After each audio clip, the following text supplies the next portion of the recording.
Hello बच्चों, कैसे हैं आप लोग। बच्चों, नीट और जेई के लिए एक topic class 12th chapter nuclei, और टॉपिक कौन सा है?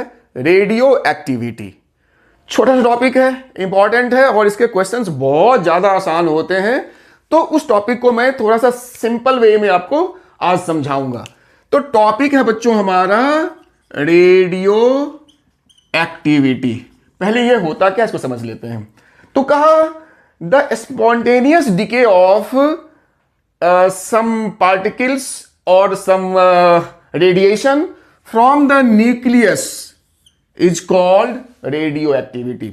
जो न्यूक्लियस होता है ना, उसके अंदर से क्या होता है कि अपने आप स्पॉन्टेनियस कुछ पार्टिकल्स जैसे अल्फा पार्टिकल, बीटा पार्टिकल और एनर्जी यानी गामा रेडिएशन, ये तीन डिके होते रहते हैं। इसी रेडिएशन के डिके को या इस अल्फा और बीटा डिके को हम रेडियो एक्टिविटी कहते हैं। ठीक है, क्लियर हो गया। The decay of alpha particle, beta particle और gamma radiation is called radioactivity from a nucleus. अब इस रेडियो एक्टिविटी में जो ये तीन हमारे डिके होते हैं, तीन चीजें, पहला हमारा होता है अल्फा डिके या अल्फा पार्टिकल डिके, ये जिसको अल्फा डिनोट करते हैं। तो इसमें क्या होगा वो अभी हम समझेंगे।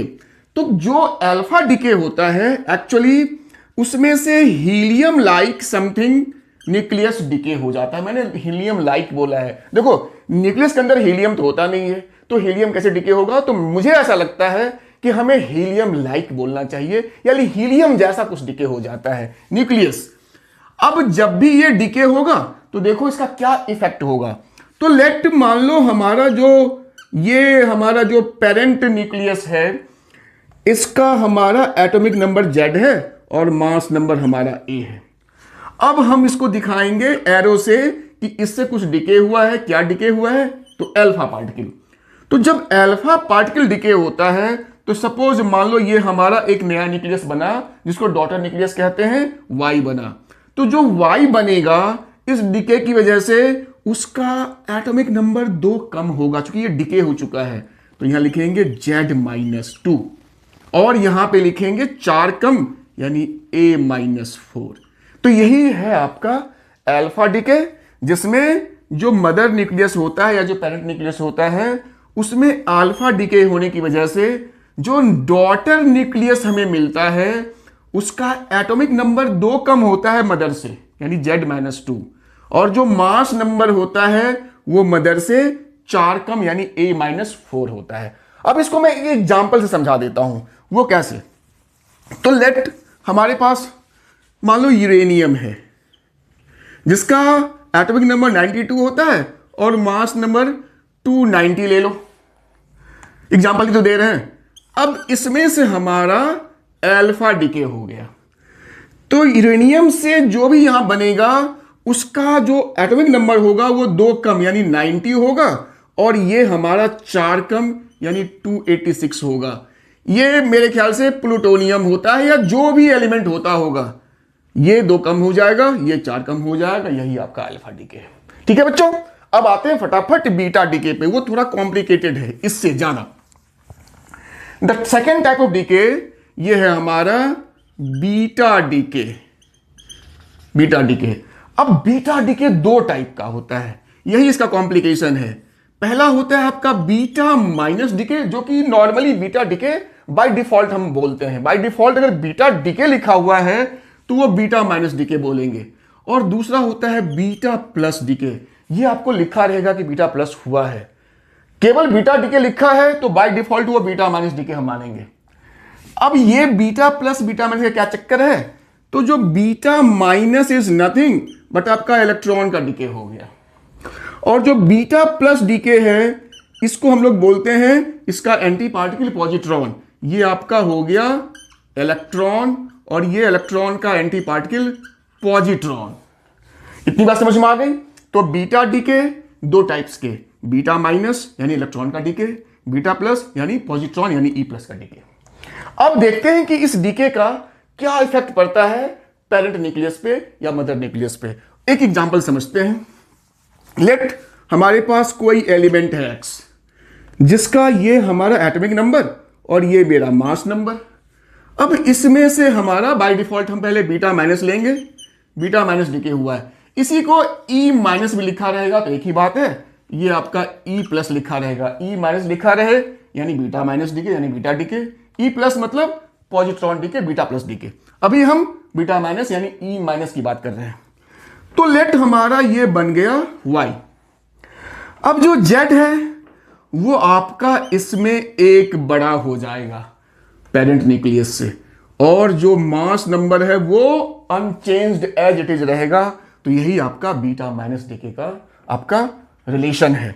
अगर बीटा प्लस डीके हो जाए, ये वाला पॉजिट्रॉन वाला, या इसको हम लिख सकते हैं ई प्लस डीके, तो यहां पे भाई -1 कर देना है, ए अभी भी आपका वही रहेगा। तो यही हमारा बीटा प्लस और बीटा माइनस डीके है। लेकिन इसमें एक चीज और ध्यान देना है, वो मैं बता देता हूं कि इसमें एक कंसेप्ट आता है कि मान लो वही कोई एलिमेंट है जेड, ये उसका मास नंबर, अब हमारा यहां इसमें बीटा माइनस डीके हुआ है, तो ये y बना z प्लस ए, ये तो ए ही रहेगा सर, z प्लस 1 और ये ए ही रहेगा, प्लस यहां पे लिखेंगे इलेक्ट्रॉन डीके हुआ है बीटा माइनस में, और प्लस एक नई चीज, इसको बोलते हैं एंटी न्यूट्रिनो। क्या बोलते हैं? Anti neutrino. अब ये थोड़ा शॉर्ट में बताऊंगा। दूसरा केस, अगर हमारा ये z है ये a है, अगर हमारा पॉजिट्रॉन यानी बीटा प्लस डीके हुआ है, तो जो नया न्यूक्लियस बना है उसका ये -1 होगा, ऊपर मास नंबर सेम रहेगा, यहां पे हम E प्लस लिखेंगे क्योंकि ये पॉजिट्रॉन है, और यहां पे ये केवल न्यू, दिस इज न्यूट्रिनो। अब ये न्यूट्रिनो क्या है बच्चों? तो न्यूट्रिनो ऐसे सुन लो कि न्यूट्रिनो जो है ये बड़ा ही एक अजीब सा पार्टिकल है, इसको बोला जाता है घोस्ट पार्टिकल। घोस्ट पार्टिकल जो आपका न्यूट्रिनोज है, ये इतना जबरदस्त चीज है कि सालों तक, हमें अभी हाल फिलहाल तक साइंटिस्ट को नहीं पता था इसके बारे में। ये इतना जबरदस्त चीज है, बहुत डिटेल में तो नहीं जाएंगे। तो जो न्यूट्रिनोज होते हैं वो ऑलमोस्ट मासलेस और इतना फास्ट मूविंग कि मैं बता नहीं सकता पार्टिकल्स हैं, जिनका पेनिट्रेशन पावर इतना ज्यादा होता है कि वो अर्थ पे जो सन के थ्रू आते हैं एटमॉस्फेयर से, वो अर्थ के लेयर को कई किलोमीटर्स तक पेनिट्रेट कर सकते हैं। इसी को बोलते हैं न्यूट्रिनोज। ये उसी का एंटी पार्टिकल, एंटी न्यूट्रिनो। तो ये जो है इसको लोग प्यार से घोस्ट पार्टिकल कहते हैं, क्योंकि ये जल्दी हमें पता नहीं चलता इसके बारे में। तो बीटा माइनस डीके हो या बीटा प्लस डीके हो, दोनों में हमें न्यूट्रिनोज का हमें दिखता है। एक में बीटा माइनस में एंटी न्यूट्रिनो, बीटा प्लस में न्यूट्रिनो बच्चों दिखता है।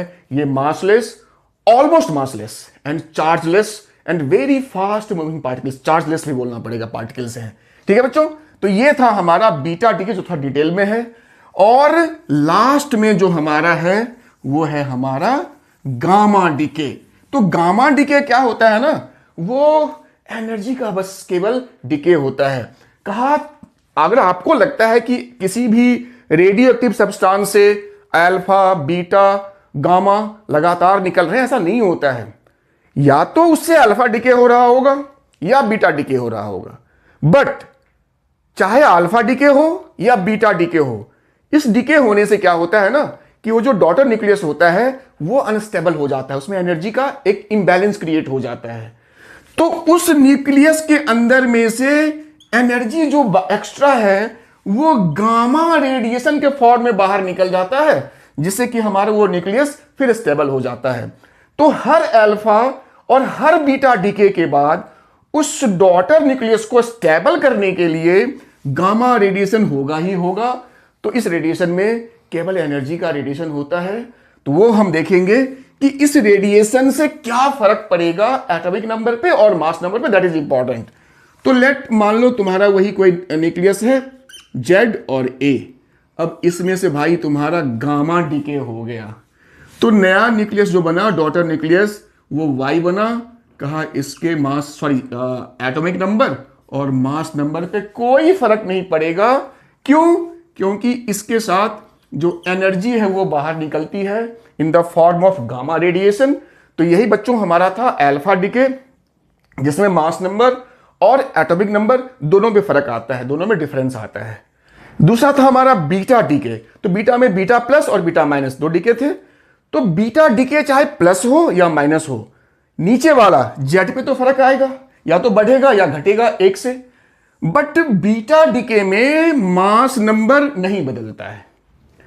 तीसरा डीके हमारा गामा डीके, तो गामा डीके में भाई केवल एनर्जी का डिफरेंस क्रिएट होता है, मास नंबर भी सेम और एटॉमिक नंबर भी सेम रहेगा। यही हमारा तीनों डीके था। बट चलते चलते बच्चों, ये इंटरेस्टिंग चीज जो न्यूट्रिनोज हैं, अगर आप चाहो तो इसको सुन लो कि जो न्यूट्रिनोज हैं इसको हम लोग होस्ट पार्टिकल बोलते हैं। बड़ा अजीब इसका बिहेवियर होता है, इसके बारे में हमें साइंटिस्ट को पता ही नहीं चला था सालों साल तक। तो ये क्या है ना कि आपको मैं एक इंटरेस्टिंग चीज बताता हूं। इंटरेस्टिंग चीज ये है कि हमने बचपन से पढ़ा है कि किसी भी न्यूक्लियस के अंदर में क्या होता है, प्रोटॉन्स और न्यूट्रॉन्स होते हैं, ये आपने पढ़ा है। लेकिन मैं आपको बताऊंगा कि प्रोटॉन्स और न्यूट्रॉन्स दोनों दो चीज अलग चीजें नहीं होती है, दोनों सेम चीज हैं। होता क्या है, ये जो न्यूट्रिनो है ना, ये इसका कमाल है। ये न्यूट्रिनो जैसे ही उछल के प्रोटॉन के सर पे आ जाएगा, यानी उसके साथ अटैच हो जाएगा, वो प्रोटॉन उसी टाइम न्यूट्रॉन बन जाता है। या इसके सर से उठ के भाग गया मेरा न्यूट्रिनो, तो वो प्रोटॉन मेरा वापस से फिर से न्यूट्रॉन बन जाएगा। तो प्रोटॉन और न्यूट्रॉन दो चीजें नहीं है, केवल न्यूट्रिनो के एक्सचेंज से वो आपस में प्रोटॉन्स और न्यूट्रॉन्स में कन्वर्ट होते रहते हैं, एक्सचेंज होते रहते हैं। समझ गए बच्चों? तो न्यूट्रिनो एक बड़ा जबरदस्त चीज है जो किसी न्यूट्रॉन को प्रोटॉन बना देता है या किसी प्रोटॉन को न्यूट्रॉन बना देता है न्यूक्लियस के अंदर, बाहर नहीं, न्यूक्लियस के अंदर। तो यही था बच्चों हमारा रेडियो एक्टिविटी, केवल आपके जेई और नीट के हिसाब से जिसमें हमारे क्वेश्चंस होते। ठीक है बच्चों, तो अब हम एक एग्जाम्पल से ये अल्फा, बीटा, बीटा में भी बीटा प्लस, बीटा माइनस और गामा, ये चारों जो डीके है उसको समझेंगे एक ही एग्जाम्पल से। और मैंने वो एग्जाम्पल लिया, सपोज आपके पास कोई एलिमेंट है जिसका न्यूक्लियाई है ये, आप ले लो इसको 82 और 290, कुछ भी ले लो, ये है। अब यहां पहली बार जो है आपका अल्फा हमने डीके करवाया, तो इससे ये बन गया वाई एलिमेंट। फिर वाई एलिमेंट में हमने बीटा डीके करवाया, तो ये बन गया हमारा जेड एलिमेंट। बट बीटा का हमने इसको ले लिया बीटा माइनस। अब फिर जेड में हमारा जो है फिर बीटा डीके मैंने करवाया, अब की बार हमने बीटा प्लस करवाया यानी पॉजिट्रॉन करवाया, तो फिर मेरा बन गया ये पी। और फाइनली हमने पी में जाके लास्ट में गामा डीके करवाया, तब जाके हमारा फाइनल बना प्रोडक्ट वो है हमारा क्यू। तो अब हमें यह देखना है कि y का एटॉमिक नंबर और मास नंबर, वैसे ही z का, वैसे ही p का, और फाइनली q का क्या होगा, एटॉमिक नंबर और मास नंबर। तो देखो बच्चों, जैसा मैंने बताया था, पहला हमारा डीके है अल्फा, तो अल्फा में क्या होगा, इसका 2 ये कम होगा, तो 82 माइनस 2, तो ये मेरा 80 हो गया। और यहां पे मास नंबर में 4 की कमी आएगी, 4 कम होगा तो 286। अब आ जाते हैं बीटा माइनस पे, यानी यही आपका मेन बीटा डीके है बाय डिफॉल्ट।